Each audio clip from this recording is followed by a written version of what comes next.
And welcome to Two Taffs in a Pod.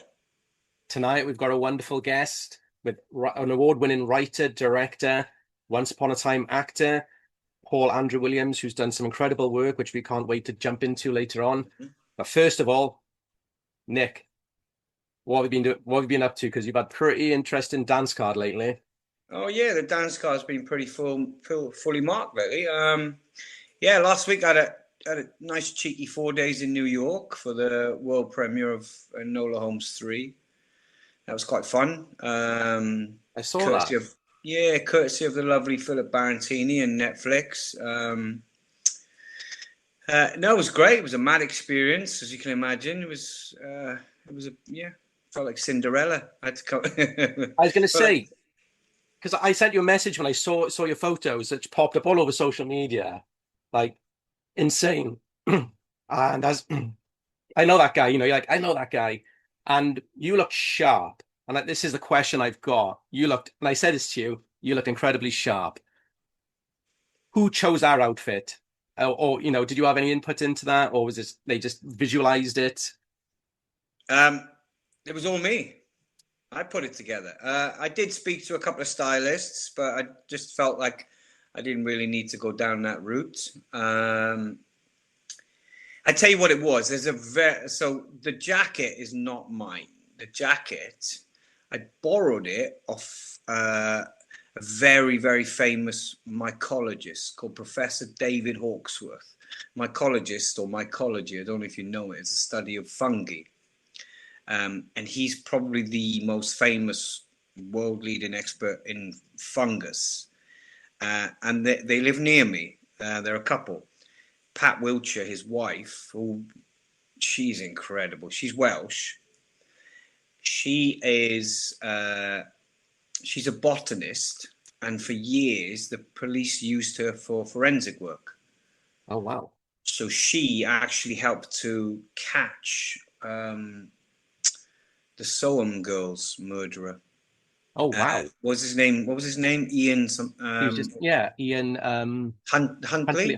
Huntley. Wow. So they didn't have anything to go on, and they reached out to her, and she found a specific type of pollen. I mean, I'm kind of generalizing a bit here. She found a specific type of pollen on his clothes and pinpointed it to the same field within a 5 square meter radius of where the girls were found. Wow, that's incredible. I mean, she's written loads of books.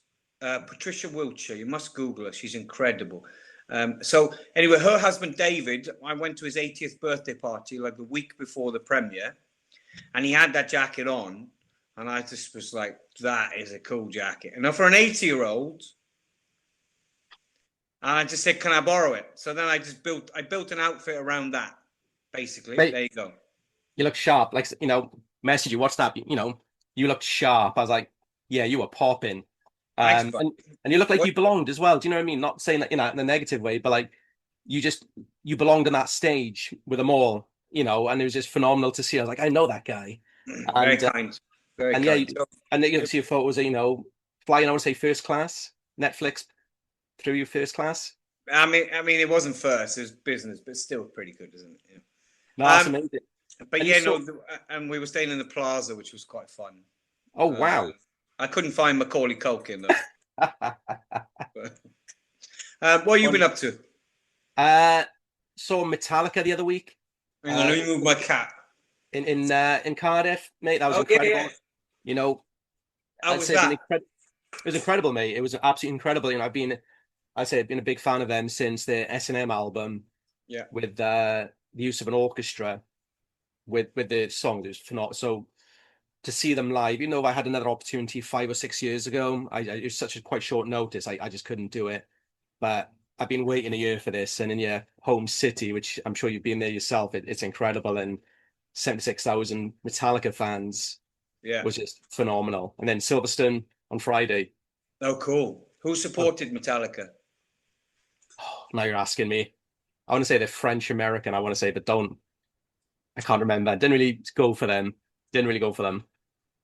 Okay, fair enough. Shall we bring Paul in? Yeah, I mean, Paul. I can see you. Oh, Paul's here. Everyone, ladies and gentlemen, we've got Paul Andrew Williams with us. So, uh, hello, Paul. Is this Hey, live? Paul. This is live. Recorded. We're Oh, recording. we spoilt it. All right. I just want to know in case. In case you swear. No, my kids are in the background going absolutely ballistic and screaming like lunatics. Like, That's fine. I've got my dog eating biscuits next to me. okay, I definitely would rather that. He's actually eating the cat biscuits, and he's making a hell of a racket. So don't worry. So if you're hungry, yeah, he's got FOMO. So the cat starts eating, he's got FOMO. how you doing? Right. So, Leighton, do you want to kick off? Yeah, let's crack into it. Introduce Paul. Yeah, Paul, writer, director, former actor, or still acting. We hope to find out. But yeah, obviously, to go from the start, you were an actor before you got into directing and writing, which we'll jump into later. yes, How mate. did you get started? As an actor, Yeah.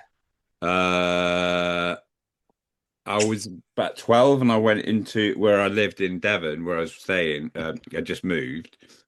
There was a local theatre and I joined along with a mate or someone acquaintance mate, I don't know, but I went to watch him rehearse and then I auditioned for a panto and got that, and that was it.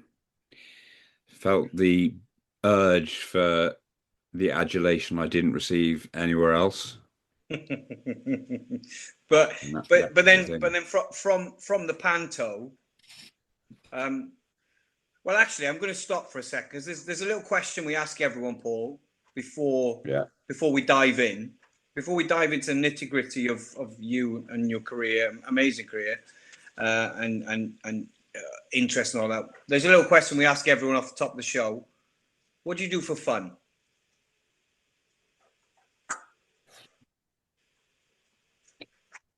Don't know what that word means. I don't know, I sort of think about I sort of do think football, probably playing football is a good, I do enjoy that a lot. And then you had the ice bath thing as well, right? I'd started doing that last year and then didn't do it for a bit because I was away, and then I started doing it again. That's not for fun, pal. That's freezing. I tell you what, because the reason I ask, I've always liked the idea of it, but I just think I'm too much of a wimp, Well, I mean, I'm a wimp in so many ways, and I sort of do it now to try and, dispel the myth to myself that I'm a wimp and to prove that I have some degree of willpower. Non-alcoholic beer. Oh no, look, snap. Non-alcoholic. Yeah. I haven't drank for nearly 11 and a half years. Oh, wow. So yeah. I know you're a bit of a football nut, right? I mean, to be honest, I like playing. I wish I was better. I wish I was younger and fitter and all that jazz. And, I've sort of been interested in watching the World Cup. Has been a bit, I don't know, disappointing one because of the time zone. Yeah. And because if you've got kids, yeah, basically all my sort of all my football guys, mates I've got older kids or no kids or whatever, they're texting late night, but man, yeah, it's not. But I think, it's interesting to watch some of it, and it's not like it was when I was young before I had a family and stuff, where I would have been obsessed. Yeah. And going out and getting hammered at every, at the pub and sort of. Yeah. But so I think if I watch it with, oh, sorry, go on. No, go on. You carry on. No, it's utterly uninteresting. It's been quite difficult. A similar sort of thing. It's been quite difficult, I found, to really sort of fall in love with this World Cup, and I think I'm just going to have to put it down to the time difference, right? Has to be. Yeah, I agree. Same here. Yeah, because if it's on in the day if you're working at home or whatever, you can put it on the and just have it in the background. but at night you can't. Plus, I think what's been going on behind the scenes and some of the things that you just think are some of the decision making, and you just like, come on, man, it's slightly ruined. Yeah, agreed. No, I agree. There's a little bit too much sort of outside influence that's sort of ruining it for me anyway. Me also, man. Leighton, you want to jump in? Yeah, so go back to your panto career. I mean, yeah, what kind of roles do you? Yeah, I think my first ever thing was like playing this character. Oh God, man, I was playing Ganoroidal. Anyway, I can still remember the name of this Spider King's, this assistant to a Spider King, and obviously it was Amdram, which I do think there's a place for. It was quite fun, and I got to wear stupid makeup and clothes made of bin liners, but it was basically from there. I just enjoyed. I don't know what it was, an escape in a way, because basically in my childhood where I lived, there was only gambling. There was only like arcades in the pier and stuff like that, which I spent most of my time messing about with. But I got really into drama, and then luckily I had a really amazing couple of teachers at the school. My drama teacher Wendy Waits and my English teacher Chris Dryden. Now I was absolutely hopeless. I failed English miserably, but she really sort of looked out for me and really, sort of let me know that I was pretty good. I was all right, and sort of gave me the interest and confidence that I didn't get from at home and stuff like that. So I still see them. I speak to them and see them whenever possible, because they're both married now. But from there I got into they sort of helped me get towards the National Youth Theatre, where I got in there, and then from going to the National Youth Theatre I realised it was drama schools, and because I'd failed all my exams, I managed to get into Lambda. Oh wow. Very good school. It was, listen, I was 18, and obviously I just moved to London without really knowing what was what. I had no idea about Shakespeare. I didn't know all the plays, all that kind of stuff. So I was very green. And it took about a year for me to sort of be told, or for me to feel that actually I was all right.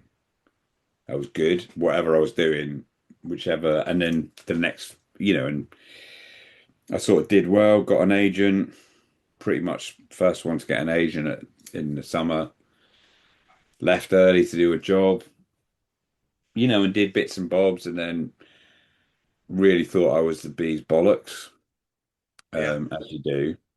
Yeah. And then sort of had a bit of a meltdown.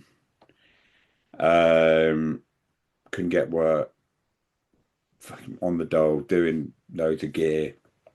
And then I went and moved back home and sort of gave it up kind of vibe. Was selling windows. And then the woman I was with, we broke up, and I got a credit card and moved back to London to live with some people from drama school. And in that year I'd written a short film, and I thought, let's try and do this. And I'd managed to get a couple of jobs like Casualty and Soldier and stuff like that. And then I managed to get I got Band of Brothers. Yeah. Which paid for the short.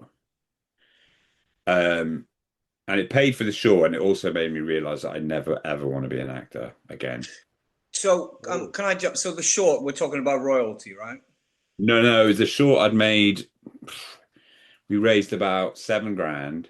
Yeah. And we shot this short film called The Thief, which was not a great short, but it was produced and put together professionally, if you like.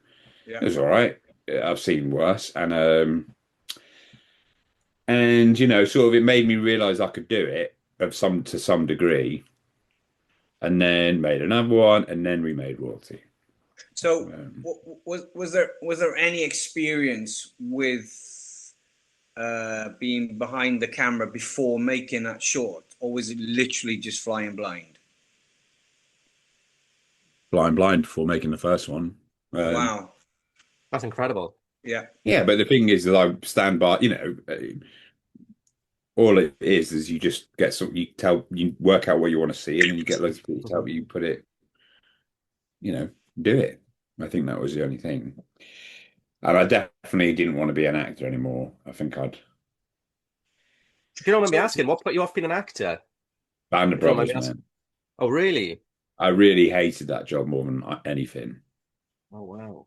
I really did. I was thinking, because I was thinking about obviously, knowing that I was going to speak to you, and I was thinking about God, man, I absolutely hated it.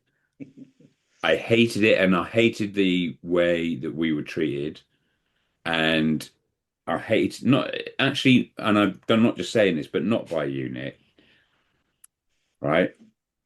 But by all of the other American actors treated like shit.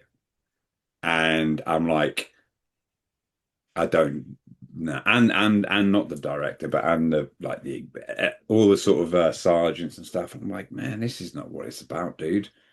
because this was episode 2, right? Yeah, I had one little tiny bits and bobs, And and you were really good in it. You oh man, I like, had listen. I mean, the thing is, you couldn't even tell I was good in it because you probably couldn't no, even no, tell it no, was but me. Um, yeah, but we were on a night shoot. We were on a night shoot, the whole and we time, were yeah, we it were was all. around each other all night, and actually you were a joy to be around. And I think looking back now with hindsight, and this is not me blowing smoke up your ass, I think because I probably at this point had been through boot camp with a lot of the Yanks, and I think for me, you were you were quite calm on set, and I think it was a bit of a breath of fresh air. I think I just didn't. If I'm honest, I basically it was the first time ever I was like, stand in the background, don't get in the way, don't try and find the camera, just fucking do your job, go home, don't do anything. And do you know what? I remember the first, because some of the American actors were just so rude, and being, and I understand that there's a method and there's a youth about it and there's an ego about it. You're doing a fucking massive show, and but I was just so unused to it. And I hear, and I can't, but the word was obviously people were told to sort of treat you like you're a new Hmm. recruit. And I'm like, but that's the real army, man. That's the real army. This isn't the real army, and so basically if you all think it is, that's fine, but that's just not. And I just remember, and then what's weird is I read recently in an article, I can't remember which magazine or where I saw it, but one of those American actors who was particularly rude, talking about how he struggles to get work as a day player, and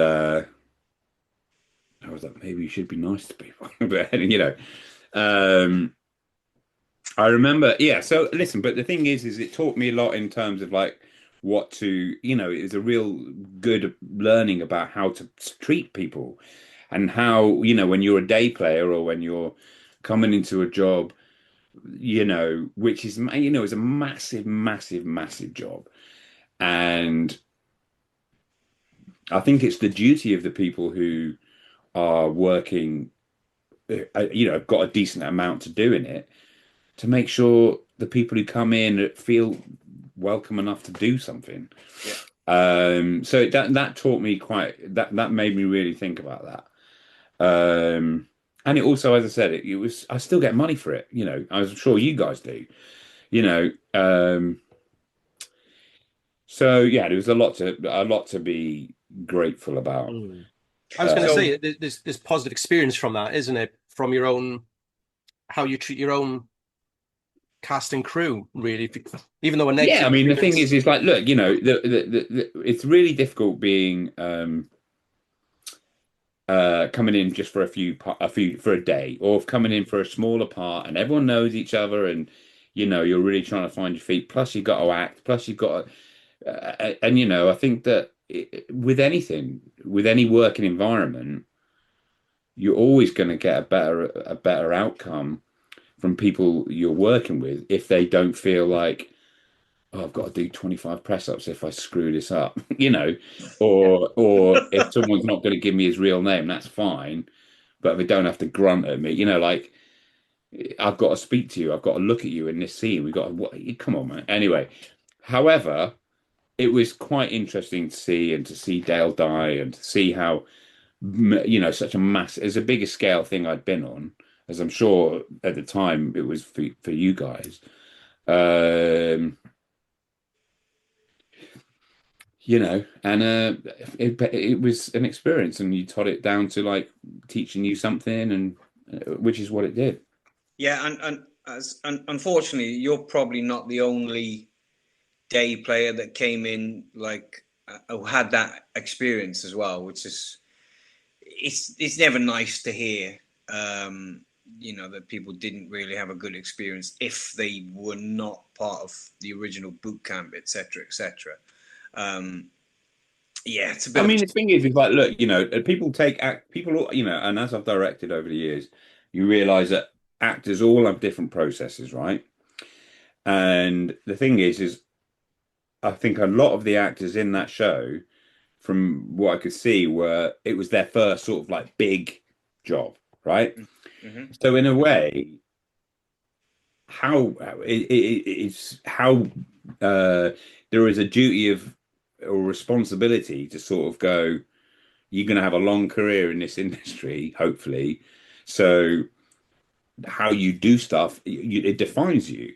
And as I said, you spoke to me. You spoke to me normally, and you called yourself Popeye, and I understand that was the deal. I couldn't get my head around that because I just couldn't do it. Although I've worked with actors many, many times since who like to do that, who like to do that. I just think that a lot of the actors, including myself, were young men, and you could say there was an impressionable side of this massive scale thing, being told to do this, being kind of macho, everyone, and it wasn't for me. Yeah. So going on from that, so was Band of Brothers the last time you were an actor? I think I did after that. I did no, well after that I did a little bit on EastEnders.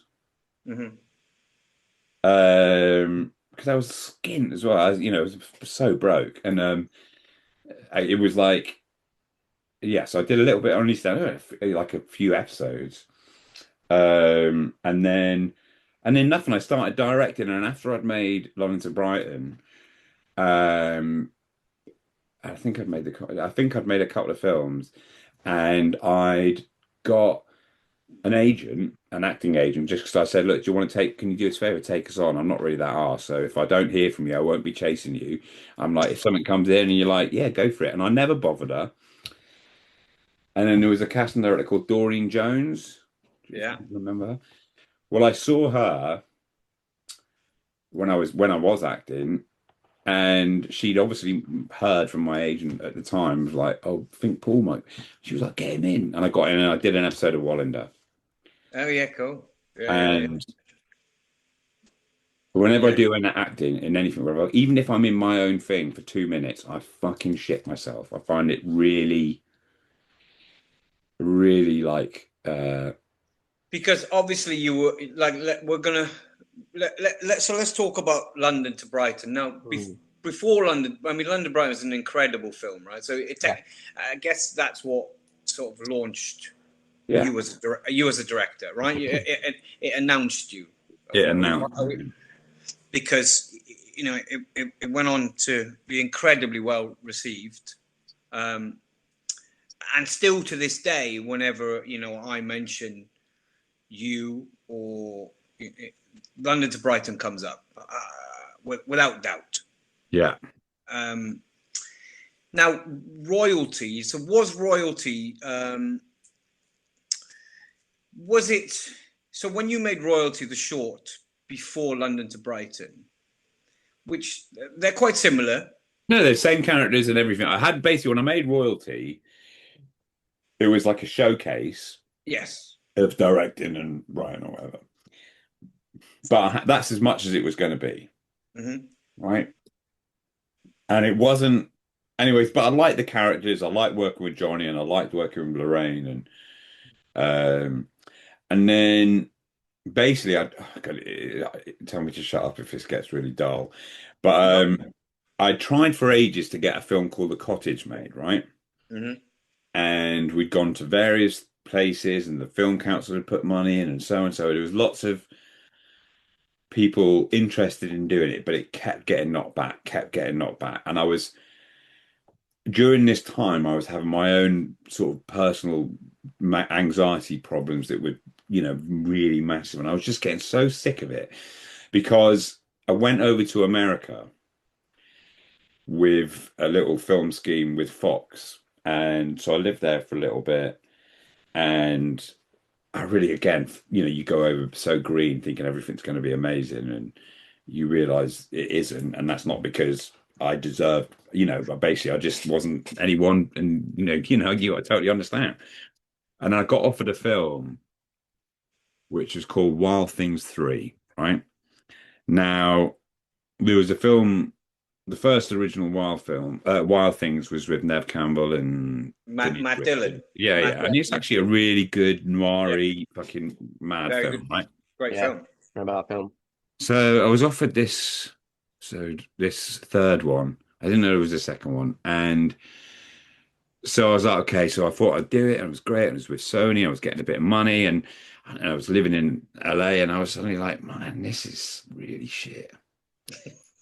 It was really shit. And then I also had no control, nothing, totally no respect of any of the people I was doing it for.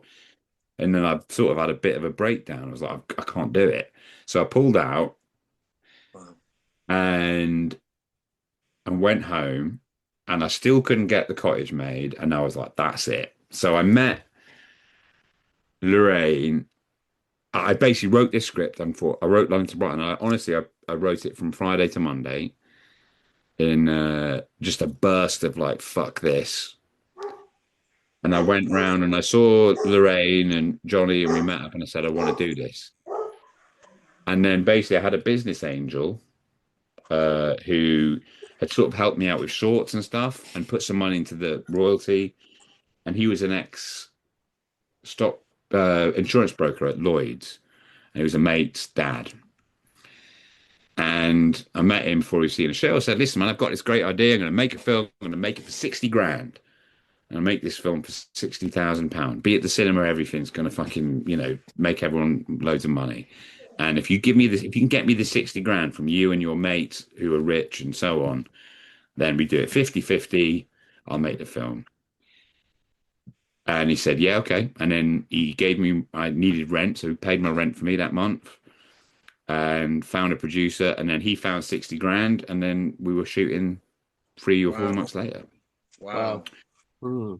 I remade it for 60 grand, and we did some reshoots, and it was 80 grand.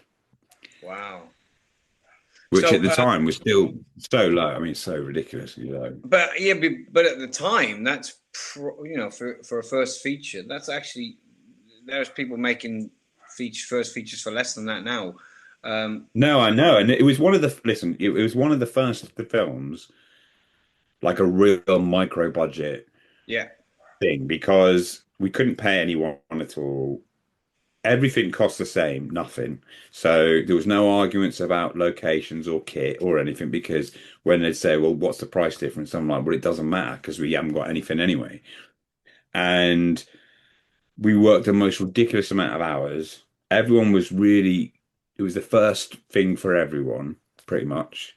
Yeah. And it was probably one of the better experiences of my life, in terms of making something. So were the majority of the cast? Were you friends before that? Did you know each other? I knew a couple of people, people I'd worked with as an actor. We had auditions for George's part and some of the others. And my agent at the time was like, "Oh, my client will do this," and Yeah. he'd been shameless. Like Jack Dean did it, Yeah. and of course Sandy Morton did it. Tim Matthews, he came and did a day because I'd worked with him. And weirdly, it was I think Dexter Fletcher was going to do it, but he broke his foot. he broke his Oh, leg, so he couldn't do it. And he was going to come and do that little part for the day. okay. And it was also like my mate was in it because he had a Jeep. I said, if you've got a 4x4 Land Rover, if you drive it, you can be in it. If you can use your car, you can drive it and be in it. Brilliant. So you just do what you can to make a thing, and that's what made everyone. The work ethic was quite great because we were just all working for Excited. nothing because we But you were wanted to do it. excited as well. It was exciting. It was exciting and scary and nerve-wracking, and there was no expectation, which is such a brilliant place to be because at some point expectation comes everywhere, not Yeah. just of people on you, Mhm. but of you on other people. Yeah. For example, you do a job like Band of Brothers, which is a massive job, and and in fact, you do any big job as an actor, and I've done big job, and you're like, when I leave this job, I am going to make it and be so massive because I am being treated like I'm the biggest actor in the whole world right now Mhm. in this area. And Yeah. then you leave Yeah. and you ain't the biggest actor. Do you know what I mean? You just go Yeah. Yeah. and Yeah. and it's takes takes an awful lot of to get your head back round, I think. So because that was so well received, right? I mean, Yeah. you were picking up awards all over the shop, right? Yeah, it Um, was good, yeah. because so then it's like you said, when an actor's on a big show, they feel like a big actor. At this point, then you must have felt like, as a director, I've arrived. At that point I was having a mini breakdown because I was like, how how can you top this kind of response Yeah. Mhm. from the first film, and it was getting 5 stars, 5 stars, five Yeah. stars, best film of the year, all this sort of stuff. And obviously it wasn't going to do loads of business, but I basically know whatever comes next ain't going to be that. And also everyone now thinks I'm really good, whereas I don't know how I did it, Yeah. kind of vibe. Yeah. Mhm. So and the only film I had ready to go was The Cottage, which was so far removed from London to Brighton. Yeah. And because someone was saying, here's some money to do it, I'm like, well, I need to do it because I'm fucking got no money. Yeah. Uh, and I did that. And, in hindsight, probably not the right move to make. But at the time, young and naive and just like, Yeah. listen to the everyone thought it was going to be a massive hit, all the people behind it. I was like, yes. And yeah, it was a real come straight back down to earth after that film. But I was lucky to be making movies. But it still takes me. I still think the same thing. I still feel exactly the same now. Why am I doing this? Why did you let me do this? Yeah. Because I'm gonna fuck it up. Or Really, well, that's mad. That's mad. Yeah, you've done some incredible work. I mean, but it's then the the thing imposter is, syndrome. so I'm so sorry, No, no, Leighton. it's okay. No, you say what you. Oh, I was going to say, yeah. I mean, yeah. Nick introduced me to London to Brighton this week, and I thought absolutely brilliant. And then watching, like, there's so many questions here as well. So apologies if I'm going on a little bit. No, From please. that to Archie, which I've just been binging, which is incredible itself. And it's how, I suppose I'm trying to think of the question here is, but your directing style and inspirations, or is there any inspirations, or are you just doing it your own way? I think there's always little bits of inspiration for things, not even stuff that you can put your finger on to go, but like you've seen stuff in the past and whatever. But for me, I'm like, to say that I would only want to do a certain type of show or a Mm, certain type of story, it's really limiting, man. And actually, I think it sounds so wanky, dude, but like all it is finding like a truth for the a truth of the world or the world in which you're doing it and sort of believing in that. So whether it was Archie or London to Brighton or the cottage or Bull or whatever, you're like, all I need to do is believe the world that it's in, what you know, and you then adjust accordingly. And Archie are really, really proud of that show. Mm. And there's lots of stuff, probably that I wouldn't say right now about it. But it was it was a really mental job. And but I really love the idea. I love the idea of playing with all those different formats and trying to do something different. And sorry. so I'm easy. If someone sends, I didn't write that, although I definitely put loads of like bits in. Hmm. Whereas, all the films I've done, right.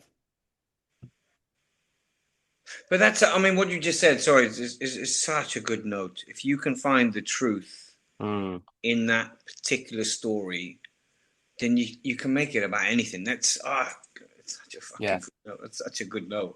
That's fucking wisdom in it, man. Jesus. Mm. But no, I mean, like the thing is like you can do. That's why you go to the cinema to watch any genre or whatever like that, because it's only when you set up a world and the people making it don't believe in that world or don't believe in, if each character, whatever their story in, if they're telling the truth for that world, and they're honest when they're speaking, and then that's it. The characters have got to believe it. Do you know what I mean? The characters have got to sit in the world and be like, yeah, I'm in the right place. Mm-hmm. I think, whether that makes sense. Absolutely. I mean, with Archie, this is something I picked up on. I think it's at the back end of episode 1 or 2. I think it might be in 1, the music, but it's not the music of the time. I think it's Oh the yeah, it's yeah, on. it is. Yeah, I mean, What was the thought process around that? Because I thought it was brilliant, by the way. because I think that we started just, I think we tried loads of music that we couldn't afford. I mean, listen, I hadn't really watched a lot of Peaky at that point, but I know Peaky had done it, and I think the music was more just about like an energy of like, Definitely. and also, you could, if it didn't work, I think we would have all gone, it's a bit, it stands out, or it becomes, if it takes over from what you're looking at, or distracts you from sort of being in it, that's when it's a bit like, Yeah. It definitely didn't, by the way. It really felt part of the scene. It really enhanced the scene. And it wasn't like a massive scene. I think they were walking, weren't they? Was he in LA at the time, if I'm trying to remember? It just enhanced the scene. there was a few Brilliantly little fit. bits. There's bits where it might have been, there's a like montage of Super 8 film and coming over to America. That was one of the first bits. I haven't seen it for a long time. Obviously, I don't rewatch stuff. So a a particular favorite of mine is Bull. Cool. Yeah. What movie that? Have you seen that movie, Leighton? I haven't, no. Oh gosh. Have you seen Dragonfly? I haven't seen that yet. No. No, not yet. It's my best shit, man. No, but Bull, yeah, go on. Sorry, what were you gonna say? I love it. But yeah, just Bull for me, it was just what a tour de force of of performance, directing, everything. Just yeah. Neil was look, Neil. We had really great actors. It was just after COVID. We had no money. It was like 500 grand, which is more than 60 grand, and we shot it in 3 weeks. Yeah. With COVID restrictions. Yeah. And again, it was a lot of fun to do. And I really had good actors. And the thing is, what I try to do as often as I can is hire my mates. Yeah. Not all mates, because then you'd obviously be very limited, but people that aren't going to be twats, and just people that you can, So are you then hiring your mates purely because you know that you're not getting a diva, for example, or are you hiring your mates because your mates are fucking good actors? I think a bit of both. I Yeah, think that some of my like a couple of mates who were in Bull are actors but not actors. Mhm. yeah, You know, like they're actors, but they don't really do it. That's not really what they do a lot of, but they don't try. They don't um they can appear natural. And also you're not paying a lot of money. And when you're not paying a lot of money, you're basically asking people to stay up all night and fucking in the cold doing whatever, to do it as a jolly. And all of them were like, fucking so glad to be here. I'm so glad to be here. And there's something really important about that because a lot of actors can't be fucked to be there. Mm. yeah. They're sort of in it for the wrong reasons. Well, yeah, I mean, the thing is, and you say, I keep trying to remind myself about this all the time I'm working or getting paid to write or whatever, is that it is a luxury. Getting paid for what we do, we might not always get work, right? But when we do, there is a fucking massive amount, it's millions of jobs that are way beneath that in the enjoyment scale, right? Yes. Even being sat in your trailer, chatting with the other actors that aren't on, and so on and so on. That's better than almost every other job I've ever done that's not been acting or directing. Nice way of thinking I've about not it. had a job where it's made me go, at least I'm not chapped in that fucking trailer. Or at least I'm not being kept waiting. You Yeah, yeah, wouldn't think about it. yeah, However, as an actor, it can be really, they can get really fucked up, yeah, you know. yeah. And the thing is, it's interesting because look, I think the thing that makes people pissed off as an actor and working on, and you can tell me if you feel this might be true, is that like being taken the piss out of, right?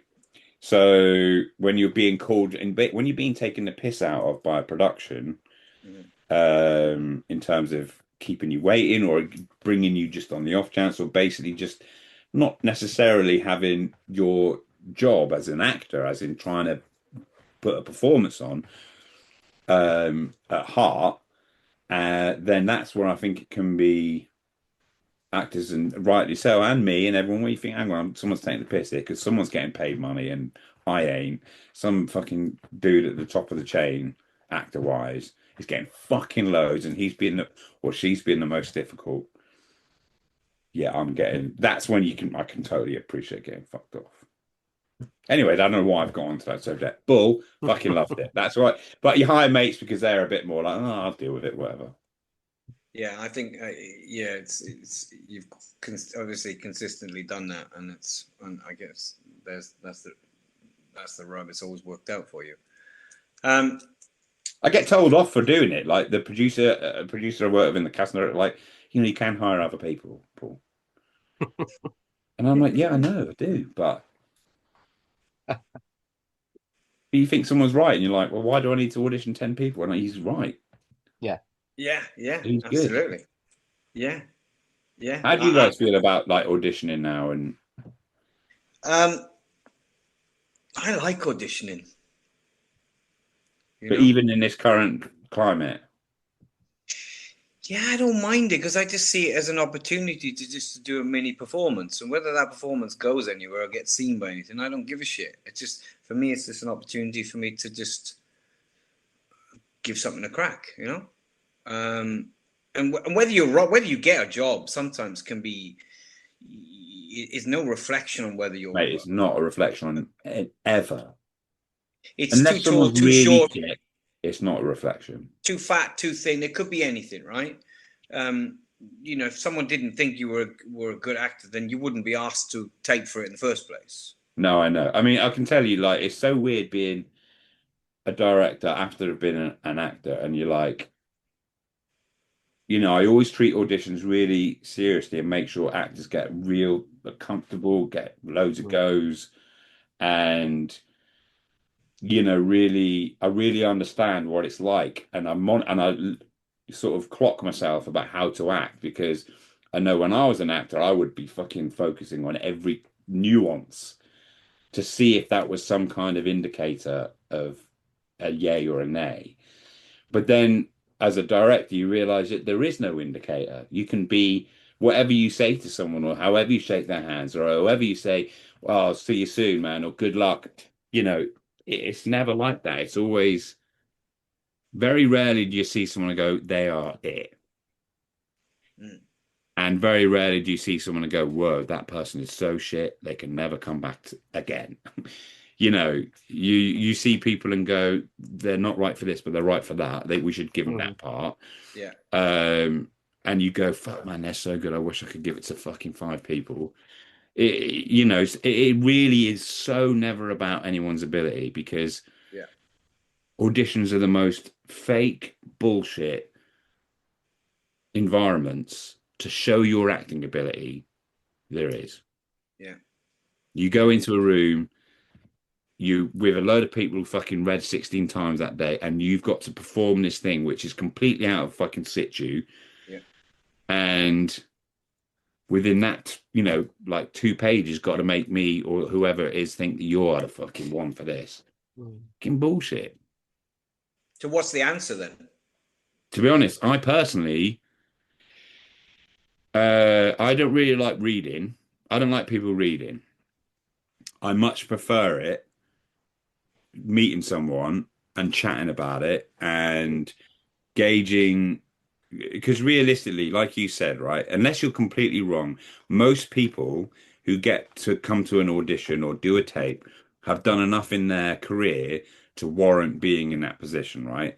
So you would say that they're pretty good, okay? And if that's the case, then for me, I'm like, all I now need to do is know that me and you can converse and work together and have enough of a back and forth to get to the same point as a performer on the screen, right? So, and you can sort of tell if someone's going to be way off what you might need, and you can also tell whether someone's really on your wavelength, and you can see where they might go. Like, for example, this last thing I've done with James McAvoy and Erin Doherty, right? Um, I'd seen Adolescence, but I'd not really seen it. I couldn't really focus on her. I'd seen it ages ago, and then I'd seen an episode of Thousand Blows or whatever. But again, I wasn't really watching it for her or anything like that. And I saw this tiny clip on YouTube of her talking with an introduction thing which she did for Netflix where she was on her street going, this is where I lived, this is my auntie, and she sat down with her auntie and they're talking. I'm like, that's her, man. No. And I felt like I could just see from the way she was being that I could see an authenticity in her that I didn't really think about her acting. I just thought of like she's someone who I think will be able to do it. And so did you have to? You obviously didn't have to convince anyone of that. Just it was. No. Basically, the thing is everyone's got a value in this fucking stupid industry, right? Yeah. So there is a value in appearance and name that is often greater than the value of not necessarily ability, but greater than their suitability for a part, right? So, when you're doing a thing and it's got a certain price tag to the budget, and they're like, okay, well, in order for us to justify that budget, here's a list of names which might not be what you think, who you think are completely right, but if we're going to sell this film, then that's who we need one of these. Yeah. And you go, well, they're not right, they're not right, they're not right, they're not right. The person who is right is not necessarily where you want them to be on that list. I'm not just talking about Faith, I'm just talking about casting in general, for TV as well. And you go through various back and forth with trying to cast people who you know are going to get the script and go, I'm not right for this. Why have they sent it me?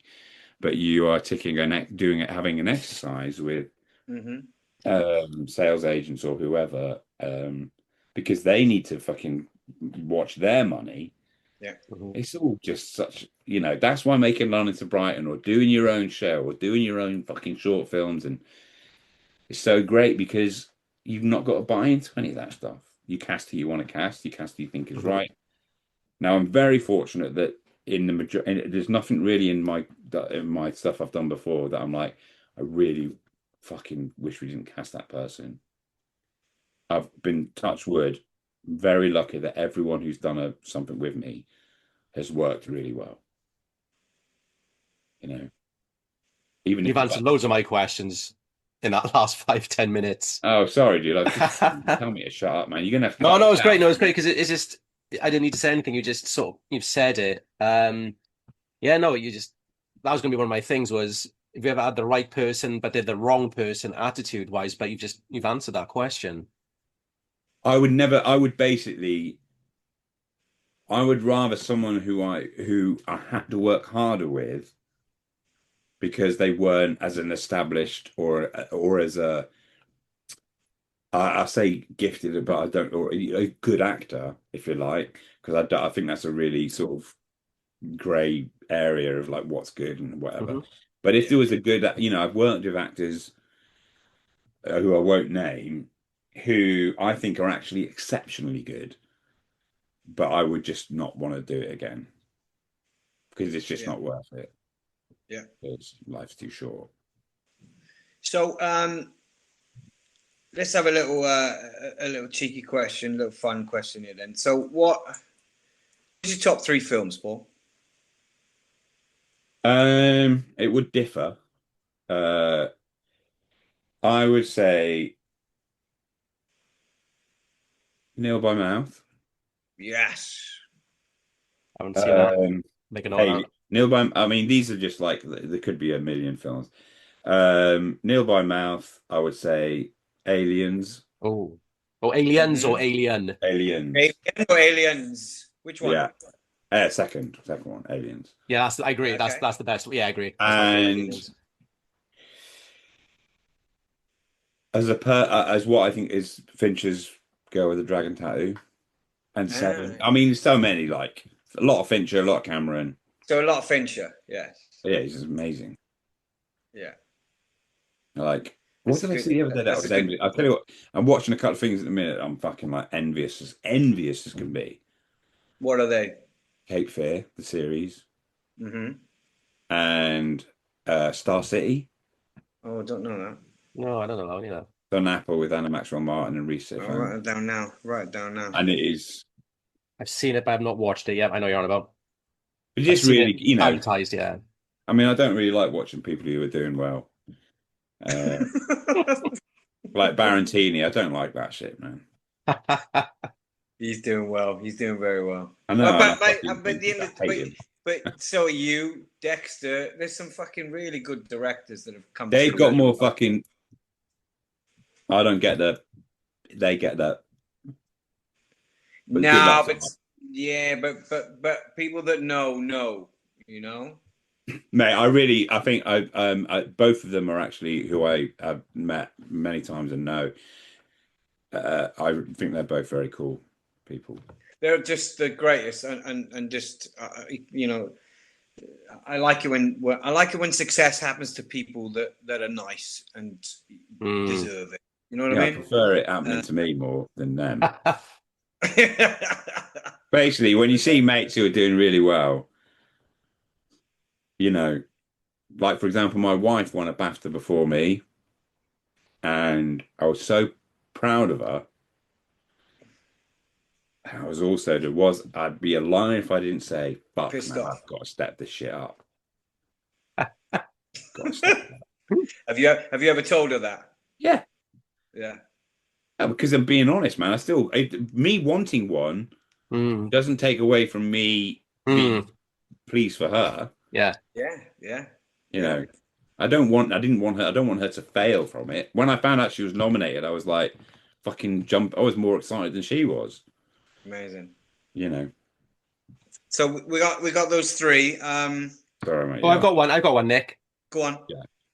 And I did say this to Nick earlier.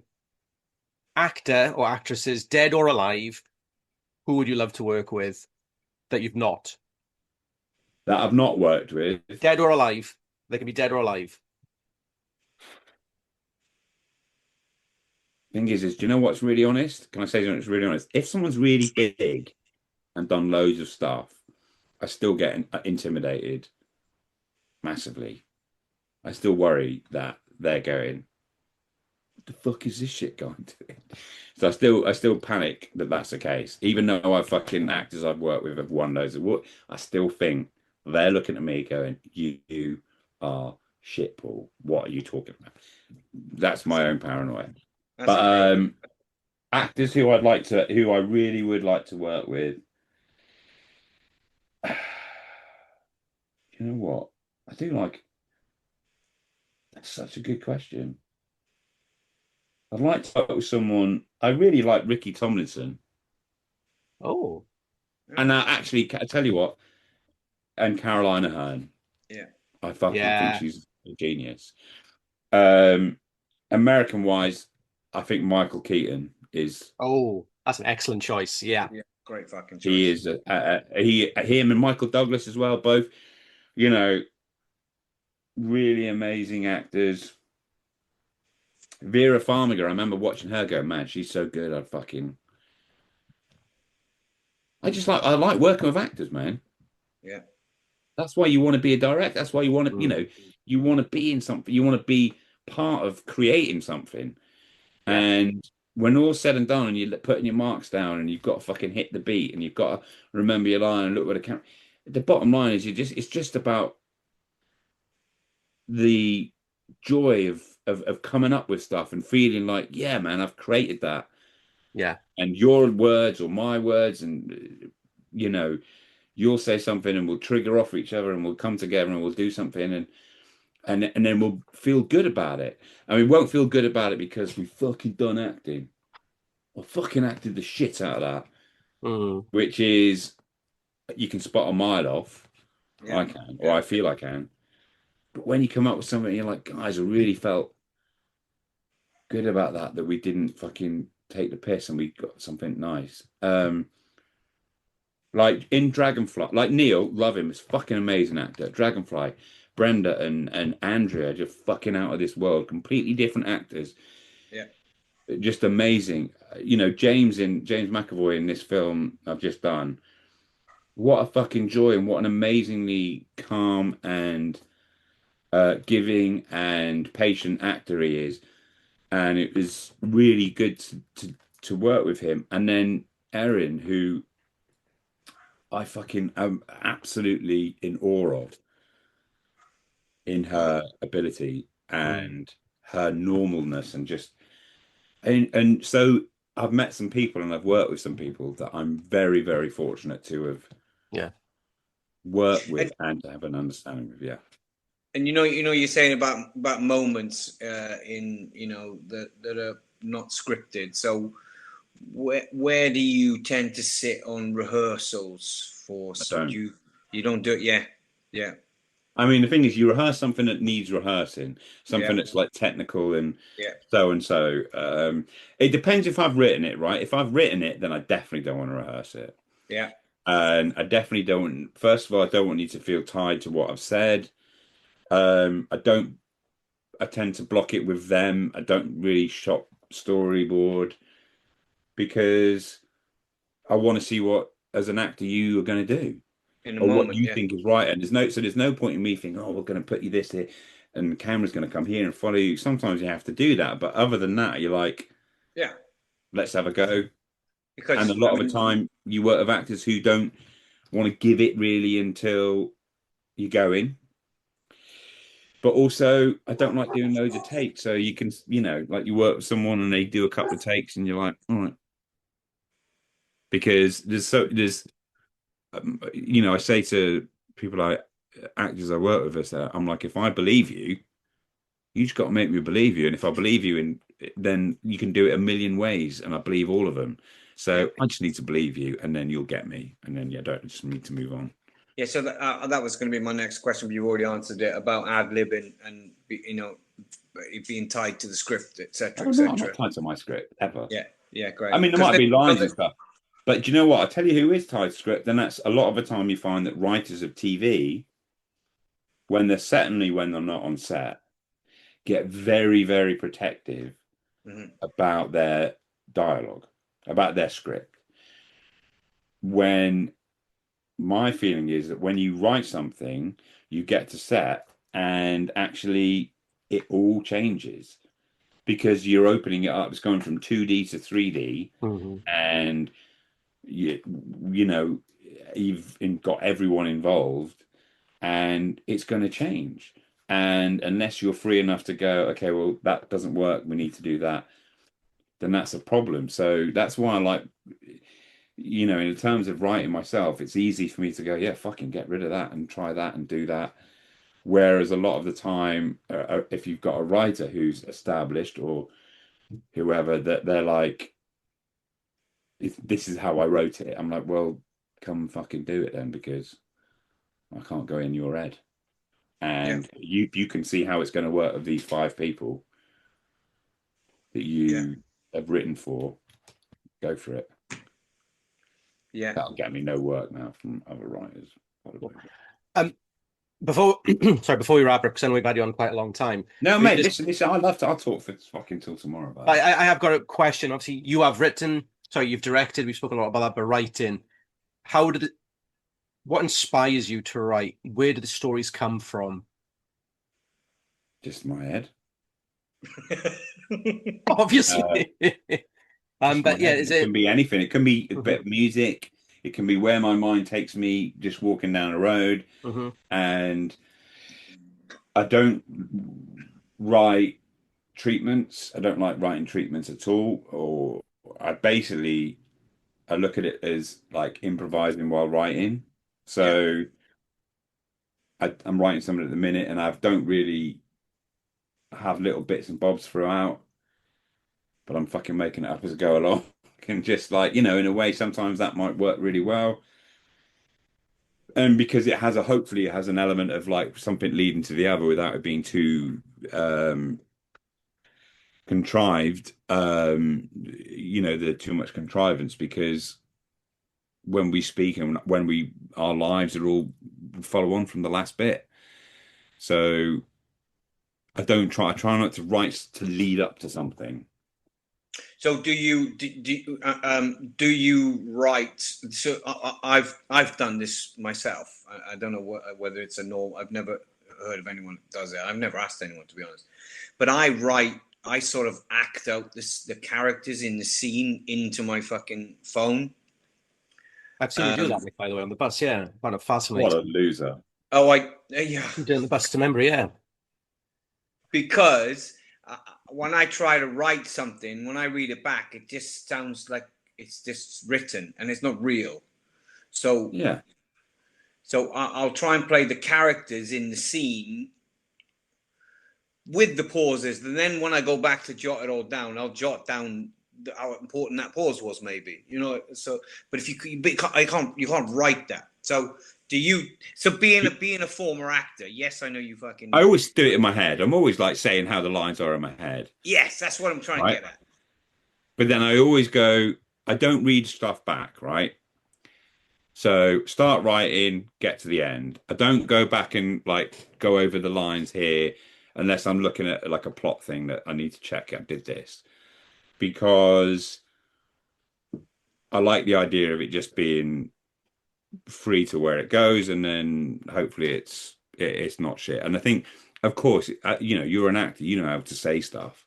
The difficulty is that like no matter how many times you write it and say it in your head, the actor ain't going to say it that way, right? So I'm always like, all I can do is write it how I think it should be, say it in my head and how it would be, and make sure you write it boring. I always write it like, because we talk shit. Yeah. When we talk about things, we don't talk in the way that a writer does because we don't fucking plan what we're going to say. So it has to be fresh. If you know, you can when I read a script, sent to me a script, you can read in fucking one page when someone's gone and thought about a response. Yeah. And I'll write stuff and I'll be like, that's a cool response. And I'll be like, they've never said that's fucking too clever. Yeah. That's too clever because we ain't that clever, man. Yeah. Yeah. You know, Yeah. Obviously depending on what you're doing and what kind of style you're trying to, I don't know what kind you do, but I always think that writing is fucking just get the dialogue out as quick as you can in the easiest way possible. But once you've got your character, I definitely go through and go, that sounds like that character. I've got to make sure this character speaks differently. So that word he wouldn't use, he'd use this word, and you know, here and there. But so then, are you then writing with actors in mind? Have you already predetermined? Have you already decided? Oh, this act. So I'll write it in terms of how I think he might play it. No. Just write it as how I think the character would act it as if she was real. Yeah. So I wouldn't I'd write it as if she was. It's difficult because writing is so personal in terms of how people do it and how people, you know, all you need to do is be believable. And the thing is some people don't. If you're watching a movie, like realistically, like you can't compare the script for Enola Holmes 3 to Nil by Mouth. You just can't compare those. They're completely both writing, both, you know, individual characters speaking in individual ways, but one is one world and one is the other world. So as long as you know what world you're writing in, you can then, as I said before, in terms of work out the truth of how the character is going to write and how the character is going to play and so on and so on. And I think that's what's really important, because if you write any dialogue that might fit into a heightened film and try and put that in a normal film, like a film that you want to be realistic and believable, then it ain't going to work. No. People write a dialogue without listening to other people speak. They listen to movies speak. And then, but what's weird is that a lot of scenarios that we face in our life, especially really horrible ones or really amazing ones, we don't ever experience in reality. We only experience them through other films, a play, or a TV show. So coming to write about tragedy and how one deals with tragedy, unless you've been through something like that, it's very difficult not to sort of see it through the eyes of drama, of other, 20,000 different versions of it, when reality is fucking not the same. Never. And it's so much more intense and dull than it is. And you can see people who write drama like they watch drama. And if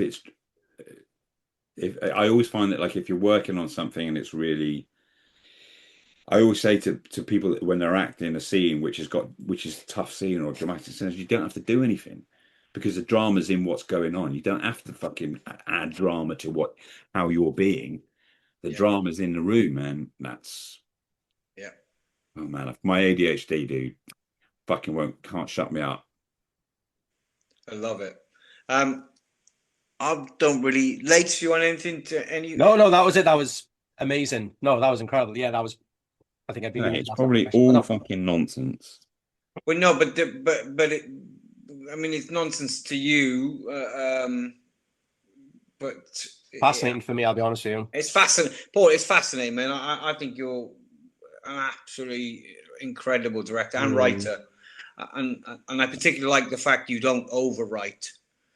Because less is more, right? Less is more, baby. Unless it's like you're weighing out sweets. Well, yeah, or yeah, or naughtier stuff back in the day. But yeah, exactly. I think, people complicate things. Yeah, over complicating it, and just I think the beauty is in stillness and space. So let's go. We've been over now. We've been over I know, over yeah, an let's hour. wrap her up to Nick and just no, thank you for that, Paul. That was incredible. No, mate, listen, I'm grateful that even anyone fucking gives a shit. Oh, absolutely. No, I think that is it. I'm There's sure people definitely. will be like, man, Paul likes to talk, doesn't he? Paul's got his. No, but I think you'd be. I think this has been great. You should cut it down so it's just No, nods. none of Yes it. We're and gonna no. fuck. No, we're gonna slow it down so it's even longer. I think people Do love you to see hear what's any of the behind the Band of camera. Brothers guys, man? What? Do you still see any of the Band of Brothers guys? Well, I was with Phil last week in New York, but Fuck him.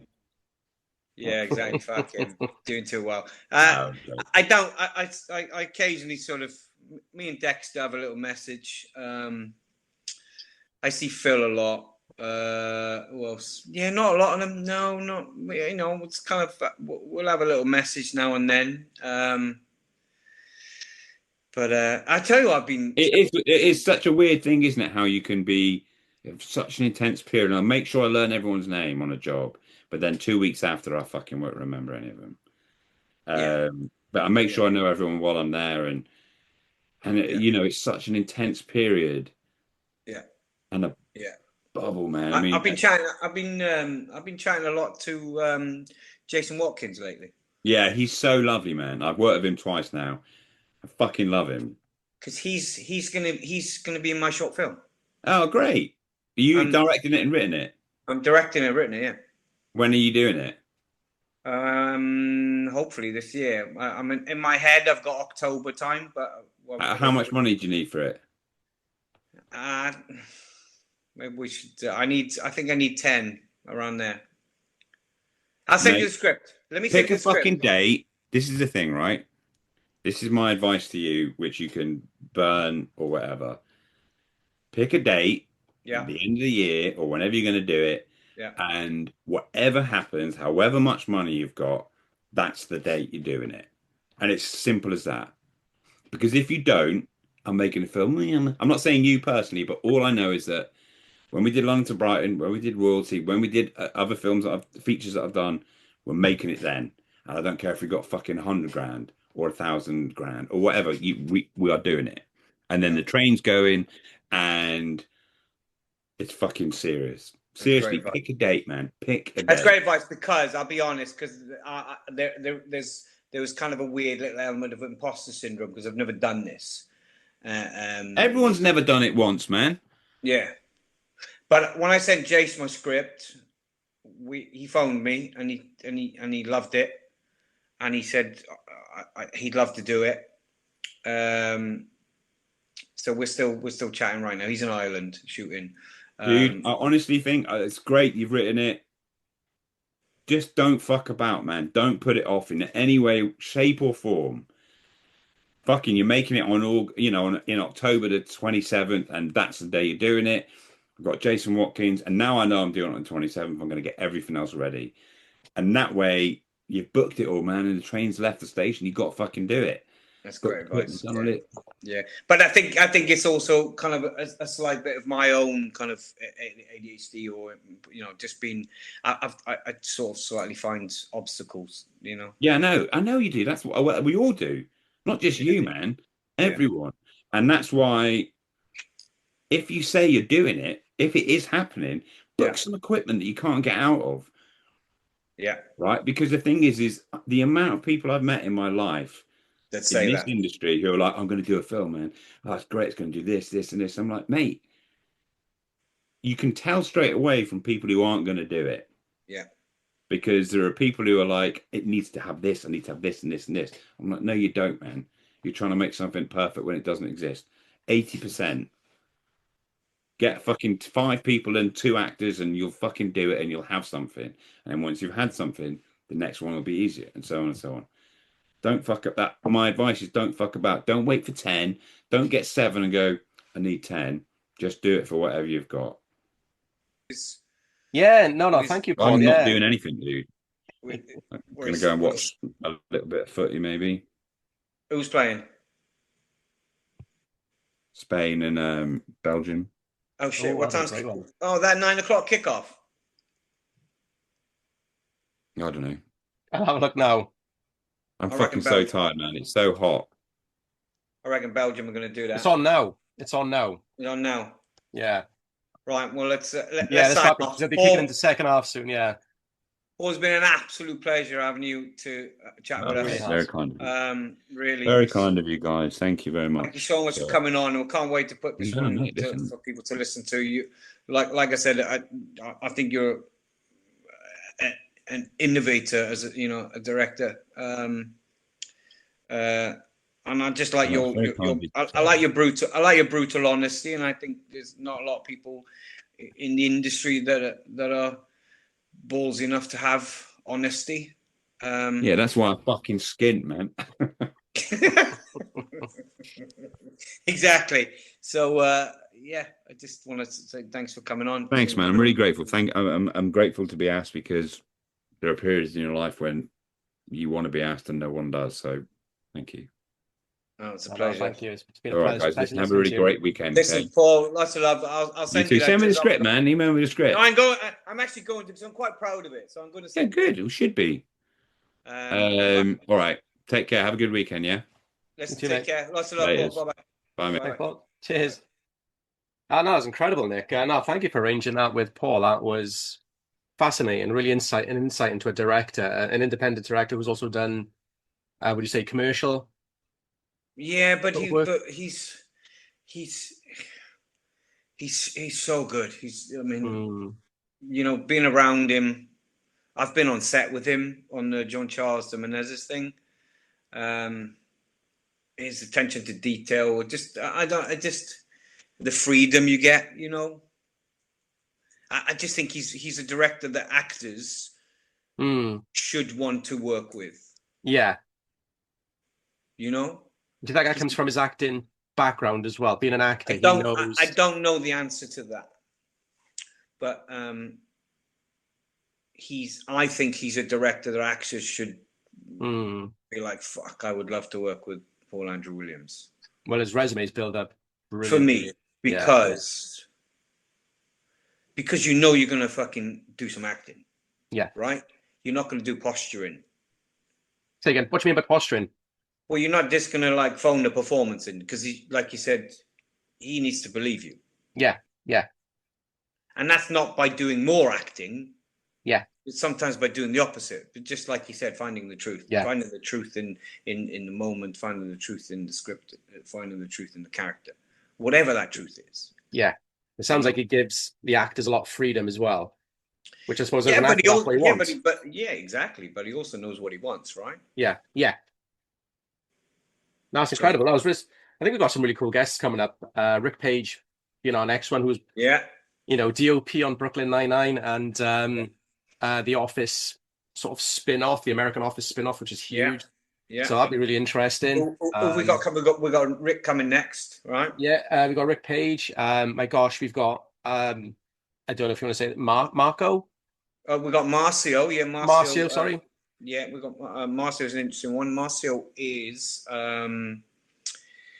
Millie Bobby Brown's bodyguard. Incredible. He's got a little bit more to him than that, though, isn't he? He has. He was also Mariah Carey's bodyguard for 15 years. But before that, Marcio was Brazilian jungle special forces. See, that's just incredible in itself. So how does someone go from jungle special forces into the entertainment industry? Where? So that's going to be a great chat, right? Yeah, absolutely. We've got so much. We've got people. We've got Rick Gomez has said yes. We just got to lock him in, get a date in. I've got to speak to a couple of people later on. But there's we're lining them up, and I think it's an incredible guest list coming on, and it's just fitting them in. We've got Jay Glennie who's working with Tarantino down the line for his new book, Inglourious Bastards. And we've also got a couple of people we can't mention at this point, just to keep the public a bit excited about what's coming. Yeah, I'm really enjoying this collab and getting these people together. It's been fascinating. High profile ones we can't mention at the minute, but stay tuned, folks.